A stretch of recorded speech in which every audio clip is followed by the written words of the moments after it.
Ladies and gentlemen, for the first time on this channel, we're making a video about a team for the second time. We talked about the ridiculous coaching change, their defensive struggles, and the video was actually inspired by a pathetic loss to the Memphis Grizzlies, who had most of their rotational players injured. This year, it's been inspired by pathetic efforts, lackluster performances, and if I'm being honest with you, this year it's coming off a win. But I'm still worried about the Milwaukee Bucks.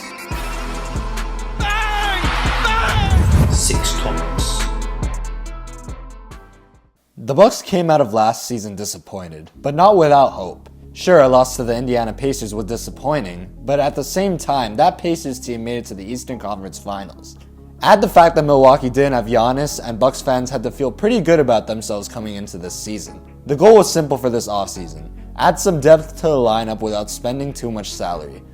And they actually seemed to accomplish this, adding Taurean Prince, DeLon Wright, and Gary Trent Jr. to all relatively cheap deals. Me and Madi raved about the Gary Trent Jr. signing. He shot the highest percentage in the league on open threes, and playing on a roster with Giannis and Dame would give him even more opportunities to shoot the three ball at an elite level. That has not been the case. Gary Trent Jr. has been struggling to say the least. In fact, 8 games in and he's already lost his starting spot to a second-year player in Andre Jackson Jr. He's averaging 8 points on 29% shooting from the field and 23% from 3. For the 3-point sniper that Milwaukee was promised, he definitely hasn't been living up to expectations. But that can't be it. There's no way replacing Malik Beasley with Gary Trent Jr. has been the reason why Milwaukee have struggled so much. They're 2-6 right now. Their 2 wins coming against Utah, who are already hanging up posters of Cooper Flagg, and the injured Philadelphia 76ers, who have also struggled mightily. And while losing to teams like Cleveland, Boston, even Memphis isn't that embarrassing, losing to Brooklyn and Chicago is, especially for a so-called contender. One of the reasons for their struggles is about their playmaking and turnovers. The Milwaukee Bucks have one of the worst assist-to-turnover ratios in the entire league, at 1.5. They have a worse ratio than a Pelicans team who have every injury imaginable, including their main point guard. Their defense is still a point of emphasis. We talked about the fall off last season, going from the 4th best defensive team to 17th.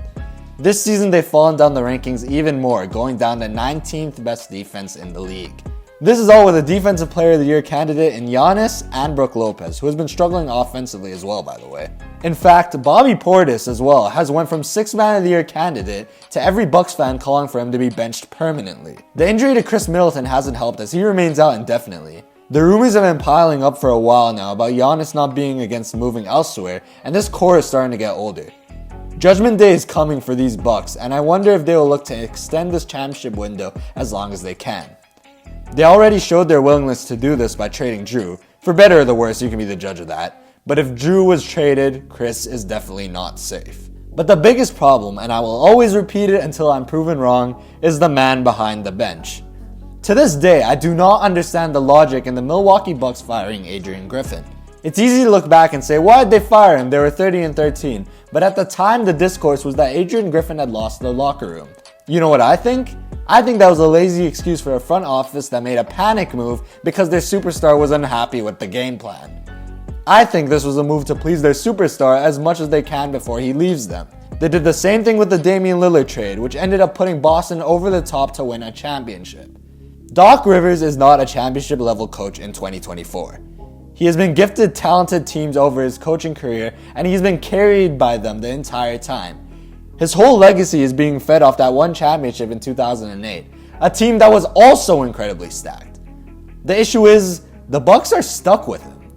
They don't want to make a coaching change unless Doc Rivers continues to coach the Bucks to the worst record in the league, which won't happen. Like always, the high-level talent will bail Doc Rivers out, the Bucks will make a push for the playoffs, and then they'll lose in the first or second round.